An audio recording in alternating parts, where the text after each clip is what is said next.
संस्कृत में जैसे बता रहे हैं, जो आपको एग्जाम में 7 लोग का होता है। उससे पहले हम क्या बताएंगे आपको, पुरस्कार का बताएंगे, आज हम गंगा का बताएंगे। ठीक है, ये क्या करेगा आपको 7 नंबर में पूछेगा, कितना नंबर, और हम जो भी आपको पढ़ाएंगे बस उतना कर लीजिए तो उसी में आपको मिल जाएगा, आराम से संस्कृत के साथ पूरा रहेंगे। अब यहाँ देखिए क्या लिखा हुआ, गंगा है किससे है, किससे है, और ये पहला लाइन क्या लिखा हुआ, गंगा भारतस्य नदी सर्वपवित्रा च पूर्णदायिका अस्ति, ये ना है। तो देखिए गंगा भारत से मतलब वो भारत का, भारत से मतलब गंगा भारत का है ना, नदी में मतलब गंगा जो है भारत के नदी में सर्वपवित्र मतलब सबसे पवित्र, जो मतलब और पूर्णदायिका है कि नहीं। और आप जाते हैं पाप और पुण्य के लिए भी हम लोग जाते हैं, और बहुत पाप कर रही हो जाओ गंगा स्नान, है ना। तो वही है कि गंगा जो है ना भारत के नदी में सबसे पवित्र और पूर्णदायिका है। कौन कौन नदी है, गंगा नदी। जितने भी नदी है सबसे पवित्र नदी गंगा नदी, ठीक है। और सबसे बड़ी लंबी नदी भी गंगा है भारत की, जो 2510 किलोमीटर की लंबाई है कि नहीं। अब एक यहाँ लिखा हुआ इमाम सुरसरित वा पाक मोचनी अपनी करते थे, मतलब इमाम मतलब होता है इसे, इमाम मतलब इसे हम लोग जो है ना सुरसरित और पाक मोचनी भी कहते हैं, सुरसरित और पाक मोचनी भी कहते हैं। फिर क्या लिखा हो, इमाम इसे धर्म स्रोत अभिमन्यते, मतलब इसको धर्म का स्रोत भी हम लोग मानते हैं। जैसे आप लोग देखते होंगे जब कुंभ वगैरह लगता है, लोग मास करने के लिए एक महीना जाके गंगा स्नान करते हैं और वहाँ रहते हैं, है कि नहीं। इसीलिए इन लोग को हम पाप मोचनी भी कहते हैं। लोग मानते हैं कि गंगा पाप को, गंगा स्नान करने से हमारा पाप जो है वो क्या हो जाएगा, खत्म हो जाएगा। इसलिए हम लोग पाप मोचनी भी कहते हैं और इसको धर्म के स्रोत भी मानते हैं। पौराणिक ग्रंथ से अनुसार, मतलब पौराणिक मतलब वो प्राचीन ग्रंथ के अनुसार, है कि नहीं। महाराजा भगीरथ, एक भगीरथ था, महाराजा कौन था, भगीरथ। स्वपूर्वजा नाम उद्धार इमाम स्वर्गात आनयति, ये भगीरथ क्या किया था, अपने पूर्वज के उद्धार के लिए इसको स्वर्ग से लाया। याद लाया था। इसमें थोड़ा सा 1 मिनट की कहानी मैं बता देता हूँ, ठीक है। एक बार क्या हुआ कि मतलब एक गिदड़ एक बच्चा को वहाँ से वो ग्रंथ पकड़ के लाया खाने के लिए। उसकी जो पत्नी थी उसको दया लग गया और वो बच्चा को नहीं खाया और वो बच्चा को पालने लगा, और वो बच्चा जो लड़की, ठीक है। और जब वो लड़की बड़ी हो गई उसका शादी वगैरह हेन कराया गया, है कि नहीं। और वो लोग प्रतिज्ञा कर लिया कि हम तो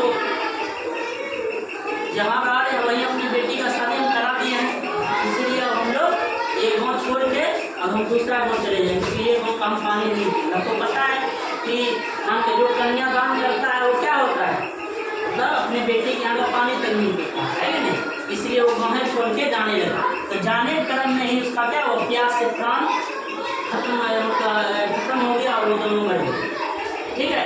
तो जब एक सगर नाम का एक ऋषि, ठीक है, वो सगर ऋषि, जब वो राजा बना ना, तो वो अपने मंत्री सबसे पूछा कि हम कौन सा इतना पुण्य किए हैं इतना बड़ा कि हम राजा बने हैं, पूर्व जन्म की बात हमें बताइए। तो बोला पूर्व जन्म में आप वही मतलब आप क्या थे वही गिदड़ थे, और आप एक वो पुण्य किए थे, एक कन्यादान किए थे, क्या किए थे, उसी का फल से आप राजा बन गए। और सोचा मतलब हम एक कन्यादान किए तो हम गिदड़ से क्या बन गए, राजा बन गए।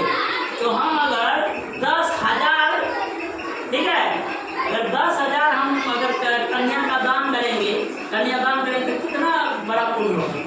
तो वो ब्रह्मा जी से तपस्या करने लगे और ब्रह्मा जी को वो मांग रहा था कि हमको 10,000 बेटी दीजिए। क्या दीजिए, जब 10,000 बेटी उसको लेगा तभी तो वो करेंगे, तो 10,000 हमको बेटी दीजिए, ठीक है। तो अब इंद्र को हाकार मच गया, ये अगर ऐसा कर लेगा तो हमारा इंद्र शासन नहीं छीन ले, ये उसका विचार हुआ। तो सरस्वती माँ का आह्वान किया गया, और सरस्वती माँ जो है ना वो पुत्र के जगह पर वहाँ पे उसको पुत्र हो गया।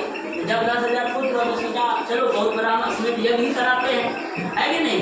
तो अश्वमेध यज्ञ कराना स्टार्ट किया। तो तो पता है जो घोड़ा पकड़ेगा उसको क्या करना पड़ेगा, उससे लड़ाई करना पड़ेगा। और वो जीत गया तो फिर होगा। तो क्या हुआ कि मतलब जो है ना उसका घोड़ा को इंद्र जो पकड़ के कपिल मुनि के आश्रम में पकड़ उसके नीचे मतलब उसके आश्रम में जाके बांध दो। कपिल मुनि तो कुछ और हर एक जगह जब खोजा उसका पुत्र कहीं नहीं मिला। तो लोग पता लोग गया तो देखता है कपिल मुनि के आश्रम में घोड़ा बंधा हुआ है और जो है वो तपस्या कर रहे हैं। तो वो लोग बिना सोचे विचारे बोला देखो कपिल मुनि कहने के लिए साधु है, चोर वाला काम करते हैं, जगाने के लिए। जैसे इसको मारने जगाने लगे तब तक उसका जो पराक्रम था उससे क्या हुआ, वो भस्म हो गया। 10,000 पुत्र उसका क्या हुआ, भस्म हो गया। सगर ऋषि को बहुत चोट लगा तो फिर वो बहुत प्रयास के एक पुत्र हुआ, पुत्र के नाम से भगीरथ हुआ। तो भगीरथ का यही दायित्व था कि अपने पूर्वज को क्या करना है, उद्धार करना है। उद्धार करने से वो क्या करेगा, तो स्वर्ग से वही गंगा को लाया था कि हमारा पूर्वज का क्या जब उद्धार। तो वही लिखा हुआ है कि पौराणिक ग्रंथ से अनुसार महाराज भगीरथ पूर्वजा नाम उद्धाराय इमाम स्वर्गात अन्यति, मतलब पूर्वज के मतलब क्या है ना, पूर्वज की मुक्ति के लिए उस स्वर्ग से लाया था गंगा को। कौन लाया था, तो भगीरथ लाया। इसीलिए उसी के नाम से भगीरथी गंगा भी है कि नहीं। अब हिमालय निर्सरती मतलब वो हिमालय से निकल गंगा जो है हिमालय से निकल बंग सागरे मिलती, बंगाल की खाड़ी में मिलती है, ठीक है। गंगा जले मतलब गंगा के जल में कीटाणु कदापि मतलब कभी नहीं, कीटाणु न उदरस दप्यते मतलब कीटाणु कभी भी गंगा के जल में नहीं होता। आप गंगा जल कितना दिन लगेगा, आपका गंगा जल हमेशा सिद्धि देगा, है कि नहीं। गंगा जले कदापि हो गया। अब क्या है, गंगा नदी के तट मतलब गंगा नदी के तट पर हिंदू नाम अनेक पावन तीर्थ स्थलानि अपि सन्ति, मतलब गंगा नदी के तट पर हिंदू के बहुत सारे तीर्थ स्थल भी हैं। जैसे यथा में हो गया ऋषिकेश, क्या हो गए ऋषिकेश गए हम तो एक बार गए हैं। हरिद्वार ये हम भी गए, प्रयाग में गए थे, है कि नहीं, मौका मिला कि टाइम देता नहीं। काशी भी नहीं गए हैं ना, विद्याचरण इत्यादि और भी है, ये सब इत्यादि है ना। इसी टाइप से होता है। हम कहानी आपको इसमें क्यों बता रहे हैं कि आपको